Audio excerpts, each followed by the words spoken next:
I am in Vienna, Austria, and in this video we are going to explore some interesting locations on or near the famed Ringstrasse. But first, here is a golden gorilla. That is a somewhat out of place structure, known as the Haus des Meers. That is an authentic World War II flak tower, one of the 3 large anti-aircraft gun blockhouse towers built by the Luftwaffe here in Vienna to defend against Allied air raids. However, American forces did still manage to bomb Vienna quite heavily, but this former Nazi defense tower has been converted into an aquarium. The flak tower clearly has many exterior alterations with all the plants on it and whatnot. I would have loved to visit this aquarium and see how they incorporated the flak tower space, but did not have time.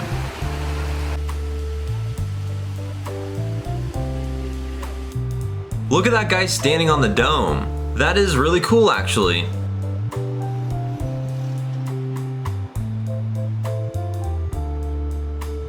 Alright, we are making our way towards the Ringstrasse.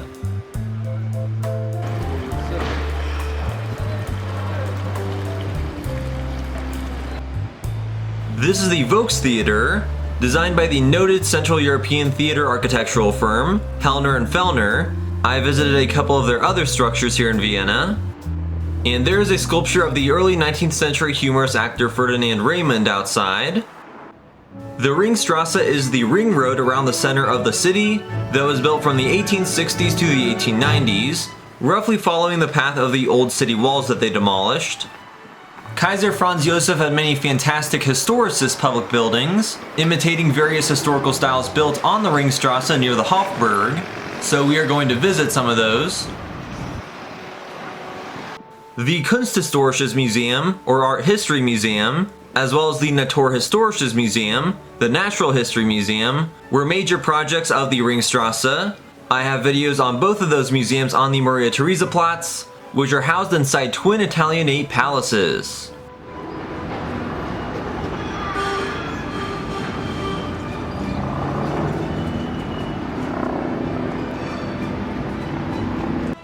This is the Monument of the Republic, erected in 1928, honoring the establishment of the new Austrian Republic after World War I, which was really controversial and did not last. The authoritarian Chancellor Dollfuss had this monument removed in 1934. This is the Austrian Parliament building, where the legislature of Austria meets and crafts laws. The Greek Revival Temple was built in 1883 on the Ringstrasse. I actually was able to get permission to go inside and go on a tour today. That was arranged over a month prior, but less than 24 hours before the start time, they canceled for some reason. So that is really disappointing. I have gone across the street to the Volksgarten, which was built on the site of fortifications connected to the Hofburg that were destroyed by Napoleon's troops. It has been a popular garden for over 200 years now. The highlight of the park is the Theseus Temple. This small-scale replica of the Temple of Hephaestus in Athens was built in 1821. It was originally designed to house the great Italian sculptor Antonio Canova's Theseus statue, which was placed inside the temple until it was moved to the new Kunsthistorisches Museum in 1890. Now the interior is used for different installations. Right now there is a space mosque inside this folly Greek temple.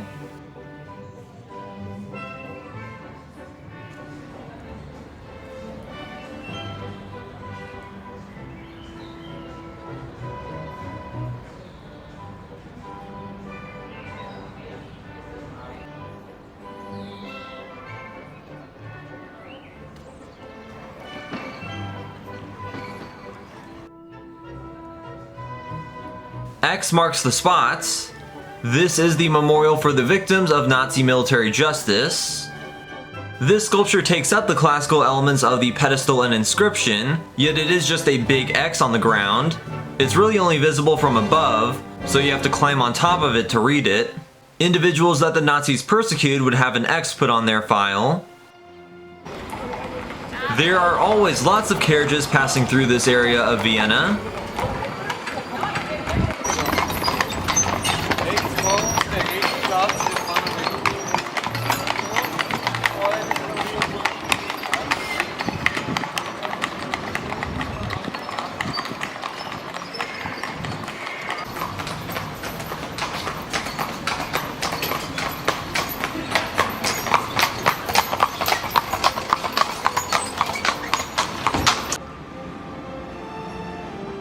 This is the Burgtheater, the National Theater opened in 1741.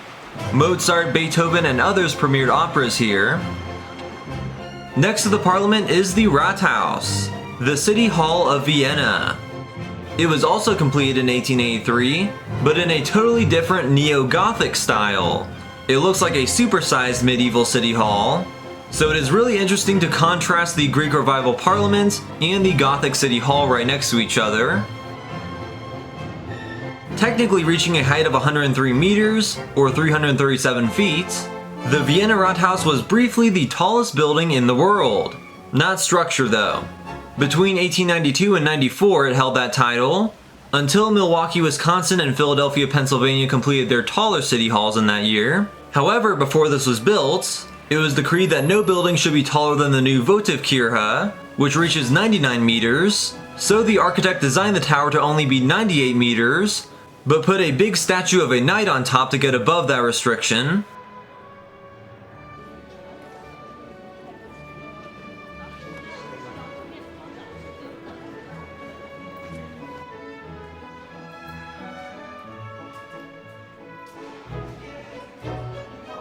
I was hoping I could get a guided tour through the Rathaus.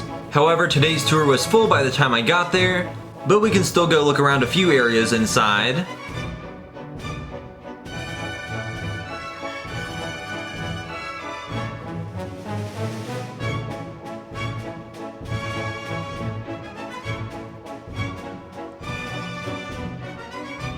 Wow, these chambers really are magnificent. The Gothic details are fantastic.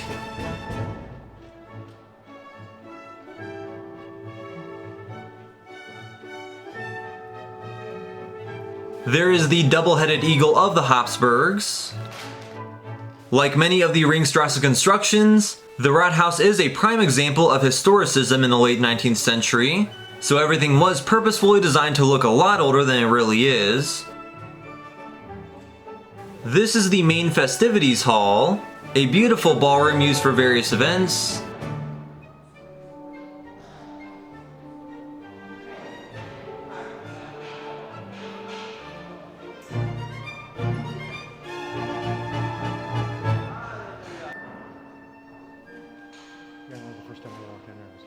They even give visitors these gummy coats of arms.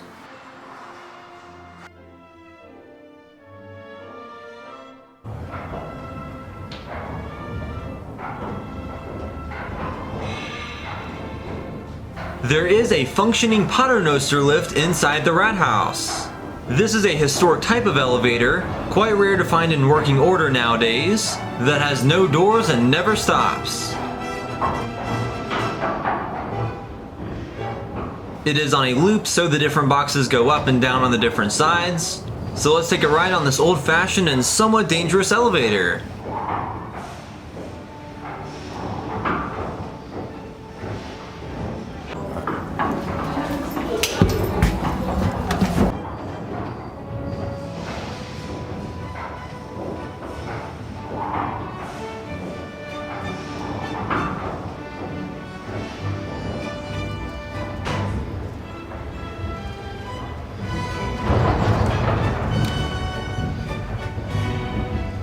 There are currently 3 Paternoster lifts still working in Vienna.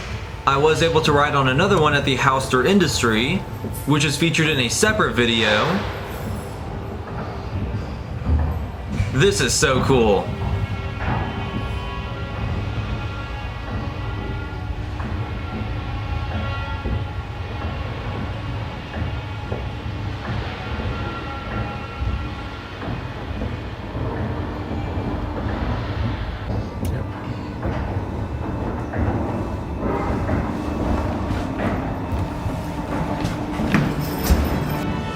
Paternoster lifts are way more fun than standard elevators.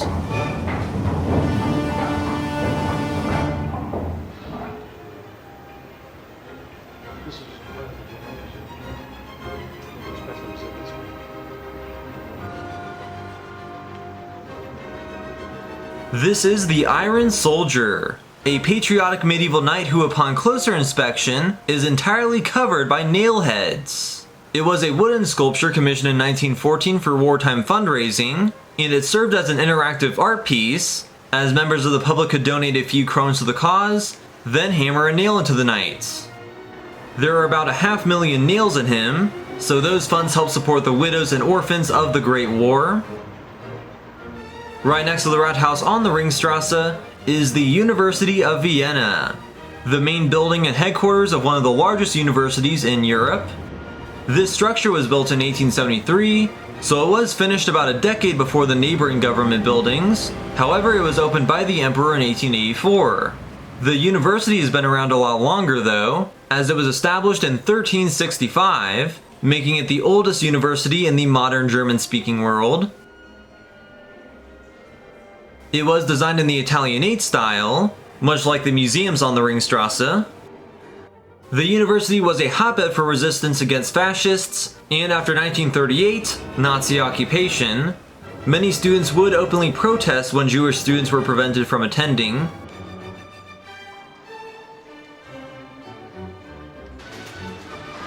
Here at this spot on this staircase in 1936, Professor Mort Schlick was murdered.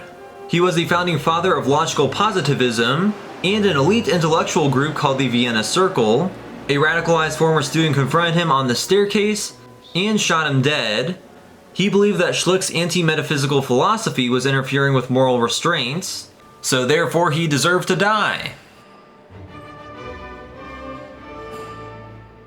Now, Schlick was not Jewish, however propagandists justified his murder due to his associations with the Jewish intelligentsia, and after the annexation the murderer was released from prison. This is the Great Ceremonial Hall, with replicas of Gustav Klimt's controversial black and white ceiling murals that he was commissioned to create for this hall in the early 20th century. They were considered so irreverent and even pornographic that they were never actually installed in here. Then the Nazis destroyed them. One common complaint about them was that the scenes were too small, and the ceiling is so high that no one would be able to tell anything. And yeah, I didn't even notice them in here since I thought they could only be viewed on a guided tour.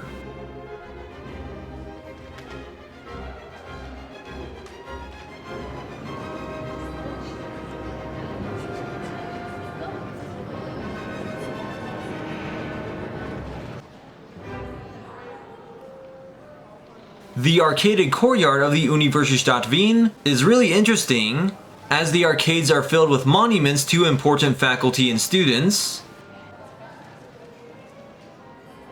While I am not familiar with most of these men, there are some well-known figures memorialized here.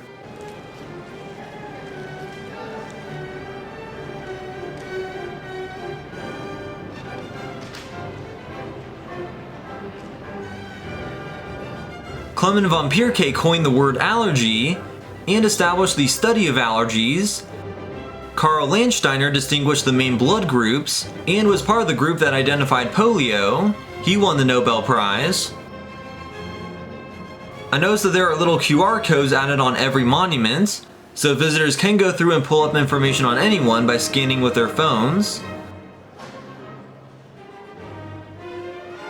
Here is Sigmund Freud, the infamous founder of psychoanalysis, studied at this university before establishing his clinic here in Vienna where he did much of his work.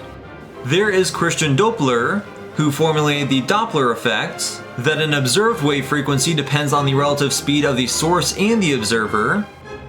Here is a mosaic honoring the Orientalist Gustav Bickel, who was chair of Semitic languages in the late 19th century. And here is a monument to the man who suggested that people should wash their hands. Ignaz Semmelweis's ideas were rejected in his lifetime, and he ended up being thrown in an insane asylum where the guards beat him to death. But 2 years later, Louis Pasteur proved him right. I really like how they honor faculty and students here in the arcaded courtyard. This is a hidden gem.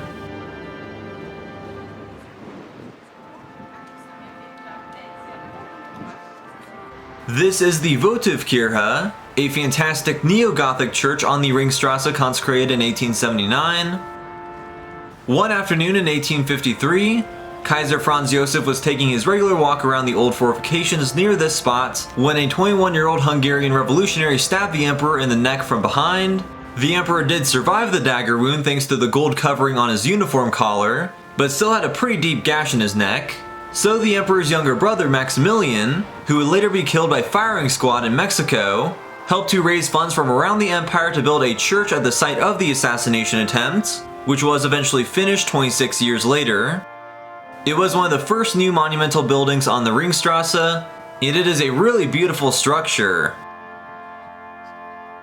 The interior is just as magnificently decorated, with Gothic similarities to the Stephansdom, although this was built 700 years later.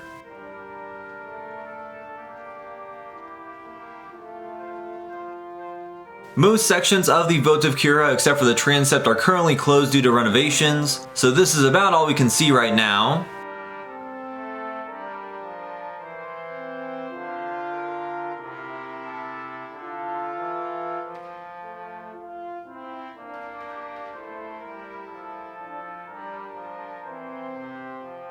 There is a Mauthausen concentration camp memorial stained glass window I wanted to see, but that is not accessible right now.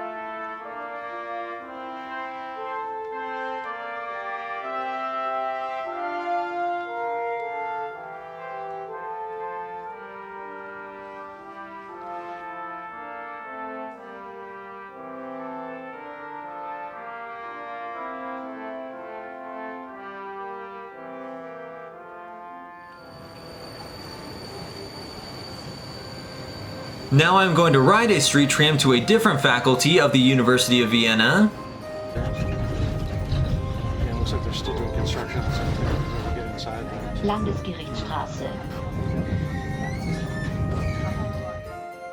This is the former Vienna General Hospital. There is a statue of the enlightened Kaiser Josef II. This was one of his public projects. That is the Madhouse Tower, a former insane asylum built in 1784, now home to the Anatomical Pathology Museum. I definitely would have paid to visit that, but they do not allow photography. So I hope they will change that rule, because from what I've heard it's a unique and fascinating collection. This is the most recent Holocaust memorial in Vienna, the Shoah Wall of Names, which was completed in 2021. It's a huge memorial consisting of many wall slabs that contain the names and dates of birth of over 65,000 people who were murdered in the Holocaust.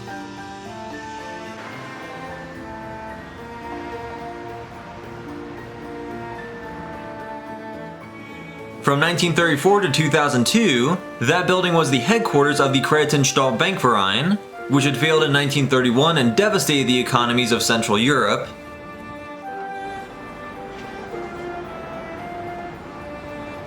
There is a surviving brick section of the Scottish bastion of the city wall. It was named after Irish monks who founded an abbey nearby, but the Viennese thought they were Scottish apparently.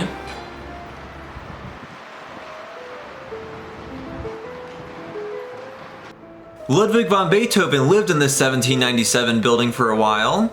A patron of the great composer allowed him to live in this building between 1804 to 1808, then again from 1810 to 1814.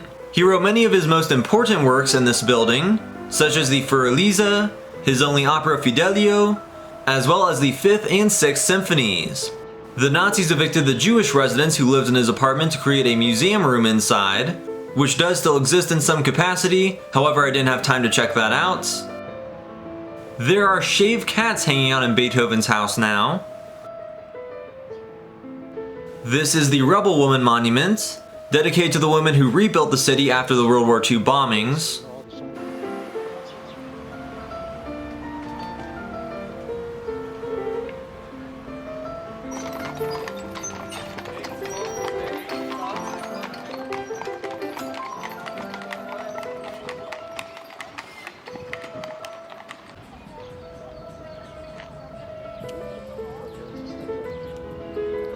The Austrian People's Party was founded in this house in 1945. It is currently the majority party in Parliament.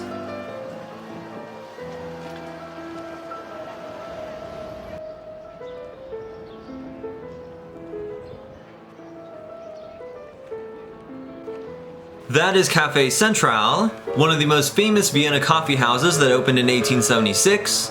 Many famous individuals have been regulars here, such as Sigmund Freud, Leon Trotsky, Joseph Stalin, and Adolf Hitler.